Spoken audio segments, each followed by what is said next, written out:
C'est quoi la friend zone? What's up? Aujourd'hui, j'aimerais parler du fameux concept de la friend zone. J'avais envie d'en parler parce que c'est un sujet vraiment populaire de nos jours. En sachant mieux c'est quoi la friend zone, ça va être plus facile pour toi de la reconnaître dans ta vie. Et comme dirait G.I. Joe, le savoir, c'est la moitié de la bataille. Now we know. And knowing is half the battle.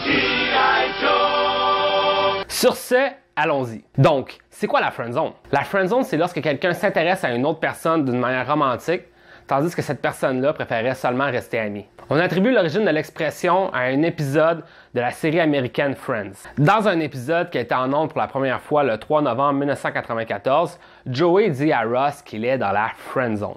Il lui explique qu'il a attendu trop longtemps pour montrer son intérêt à Rachel et qu'il commence à manquer de temps pour transformer son amitié avec elle vers quelque chose de plus romantique. You waited too long to make your move and now you're in the friend zone.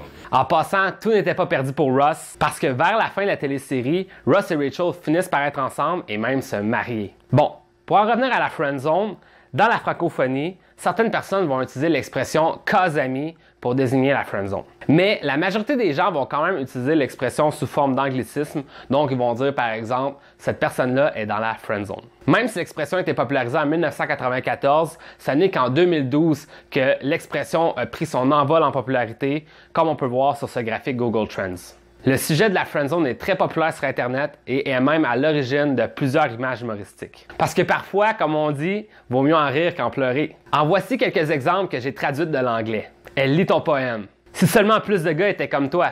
Aimerais-tu prendre un café plus tard? Elle, d'accord. Qui d'autre vient? Soyons quelque chose de plus que des amis. Quoi? Meilleurs amis? Non, je voulais dire quelque chose de plus que ça. Super meilleurs amis? Et la friendzone a même son propre logo. Pour finir la vidéo, j'aimerais partir un petit débat. Bien que l'expression friendzone peut être utilisée autant pour les hommes que pour les femmes, ça reste que dans la majorité des cas, c'est plus souvent l'homme qui parle d'être dans la friendzone avec une femme que l'inverse. Et c'est de là que vient l'origine du débat que j'aimerais amener. Pour faire une histoire courte, certaines auteurs féministes disent que la friendzone, c'est un terme misogyne. Si tu sais pas trop ce que ça veut dire misogyne, laisse-moi donner la définition de dictionnaire pour t'aider. Selon le dictionnaire Larousse, le mot misogyne signifie qui éprouve du mépris, voire de la haine pour les femmes. Bon, ceci étant dit, voici pourquoi le mot friendzone pourrait être considéré comme un terme misogyne. Selon certains auteurs, derrière le terme friendzone se cache un concept qu'on pourrait appeler le syndrome du bon gars.